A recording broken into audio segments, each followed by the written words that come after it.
सर्वात मोठी चूक जी मी माझी ट्रेडिंग जर्नी सुरू केली तेव्हा मी करत होतो. कदाचित तुम्हीही करत असाल. हा व्हिडिओ शेवटपर्यंत बघा कारण व्हिडिओच्या शेवटी जी मी एक गोष्ट सांगणार आहे ती गोष्ट तुमचं ट्रेडिंग जर्नीमधलं हे आयुष्य जे आहे ते बदलू शकते. ट्रेडिंगची माझी जर्नी जेव्हा मी सुरू केली, जसा मी उत्साही होतो, मी ती गोष्ट शिकण्यासाठी जेवढा एक्साइटेड होतो, कदाचित तेवढंच जास्त एक्साइटेड तुम्ही सुद्धा आज असाल, की बाबा नवीन एक काहीतरी गोष्ट मला शिकायला मिळते. जी गोष्ट जर मी चांगल्या प्रकारे शिकलो, तर इथून पुढे माझ्या या ट्रेडिंग जर्नीमध्ये मला खूप जास्त फायदा होईल आणि तिथून मी माझ्या स्विंग ट्रेडिंग जर्नीमधून खूप चांगले पैसे जे आहेत ते मी कमवू शकेल. जसं तुम्ही आज हा व्हिडिओ बघताय, अशी सुरुवातीला जेव्हा मी माझी जर्नी सुरू केली, त्यावेळेस मी सुद्धा खूप सारे व्हिडिओज बघितले. मी सुद्धा खूप सारे बुक्स बघितले. जेव्हा मी माझ्या ट्रेडिंगची सुरुवात केली ना, तेव्हा मला पर्सनली असं वाटायचं, की बाबा एक जेव्हा आपण तो चार्ट वगैरे बघणं किंवा त्या कॅन्डल बघणं या सगळ्या गोष्टी जर शिकून गेलो ना, तर आपल्याला मार्केटचं नॉलेज जे आहे ते पूर्ण येऊन गेलं असं आपल्याला वाटतं. पर्सनली मला पण तेव्हा वाटायचं आणि तुम्हालाही वाटत असेल, की फक्त हे चार्ट पॅटर्न्स किंवा कॅन्डलस्टिक शिकून घेतले, तर झालं आपण एकदम बेस्ट ट्रेडर बनून गेलो असं तुम्हाला वाटत असेल. पण जेव्हा मी खरंच ट्रेडिंगची जर्नी सुरू केली माझ्या स्विंग ट्रेडिंगची, त्यावेळेस असं झालं, की जेव्हा मी ट्रेड करत होतो, तर प्रॉफिट तर होत होते, पण प्रॉफिटची जी साईज होती ती कमी होती आणि लॉसची जी साईज आहे ती जास्त होती. मग त्यावेळेस मला फक्त एक प्रश्न पडत होता, की बाबा हे असं का होतंय, की जर मी ट्रेड करतोय, माझे ट्रेड जर सक्सेसफुल होत आहेत आणि ते सक्सेसफुल ट्रेडमध्ये मी जास्त प्रॉफिट कमवू शकत नाही.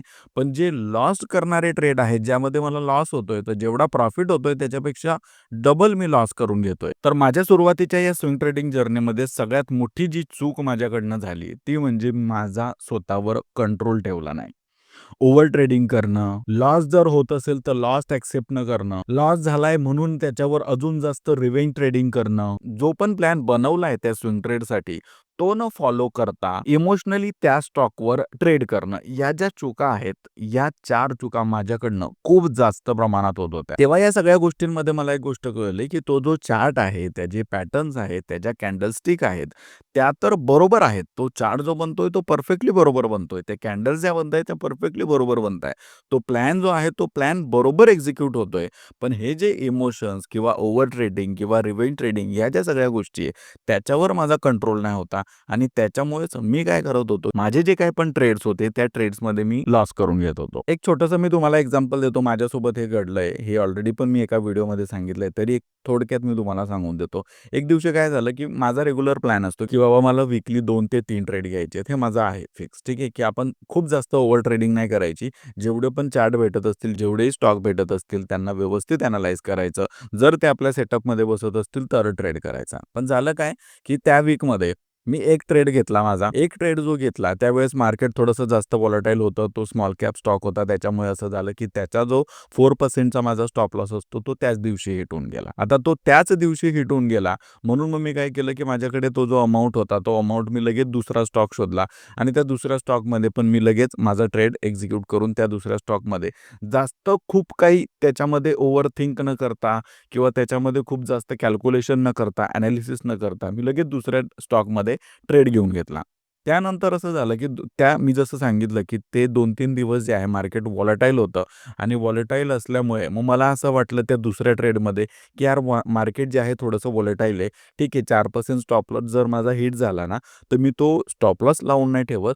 मी हिट झाला तर मी थोडंसं वेट करेल. जर थोडा अर्धा 1% जाऊन जर स्टॉक परत वर गेला, तर मग माझं स्टॉप लॉस हिट होऊन बऱ्याच वेळेस असं होतं व्हॉलटाईल मार्केटमध्ये, की तो स्टॉक जो आहे परत तिथून वर जायला लागतो. मग आपल्याला थोडंसं गिल्ट होतं, की अरे यार, माझ्याकडनं तो स्टॉक जो आहे तो सुटून गेला. जर स्टॉप लॉस हिट झाला नसता, तर मग मला पुढचे जे हे काही पण गेन झालाय, हा गेन मला झाला असता, हा प्रॉफिट मला झाला असता.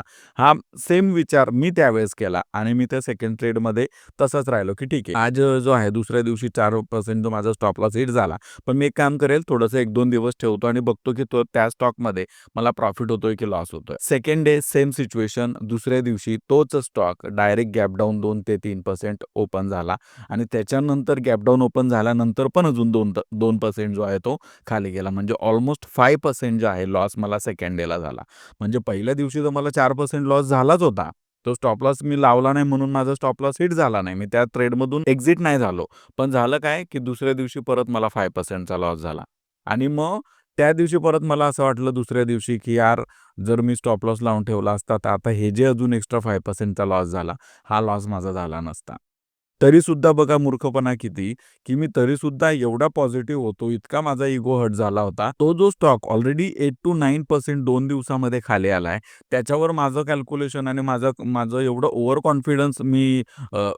कॉन्फिडन्स मला झालं होतं, की तो जो स्टॉक 9% झालाय, तो पुढे जाऊन 2-3 दिवसामध्ये रिकव्हर करेल मला असं वाटत होतं.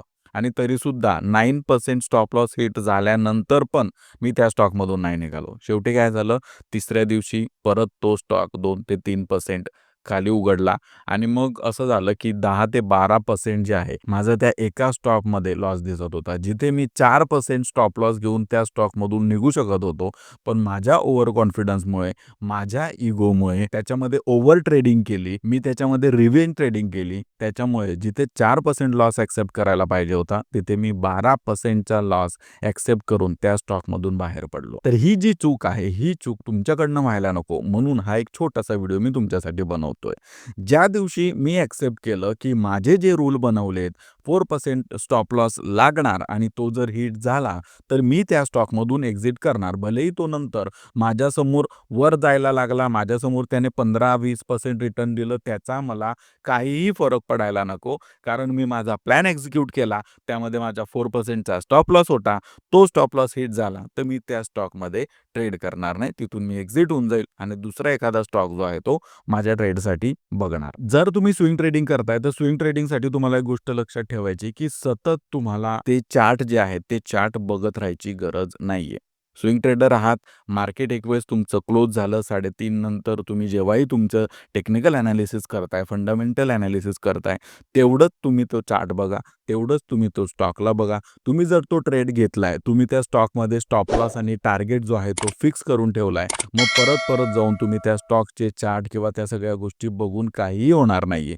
तुम्ही एक वेळेस प्लॅन बनवून घेतला, बस त्या प्लॅनवर तुम्हाला फोकस करायचा आहे. जर ह्या व्हिडिओमधली एकही गोष्ट तुम्ही करत असाल, तर ती कुठली गोष्ट, कुठली चूक तुम्ही करत होता कमेंट करून मला सांगा. जर तुम्ही माझ्या स्टॉक सिलेक्शन प्रोसेसची सीरीज बघितली नसेल, तर ही प्लेलिस्ट आहे जाऊन तुम्ही व्हिडिओज बघू शकता. तिथे मी कशा पद्धतीने स्टॉक सिलेक्ट करतो, टेक्निकल एनालिसिस करतो, फंडामेंटल एनालिसिस करतो, त्या सगळ्याच गोष्टी ज्या आहे या व्हिडिओजमध्ये तुम्हाला मिळून जातील. अशाच पद्धतीचे व्हिडिओज जर तुम्हाला हवे असतील, तर तुम्ही या चॅनलला सबस्क्राईब करून घ्या. भेटतो तुम्हाला पुढच्या व्हिडिओमध्ये. Thank you.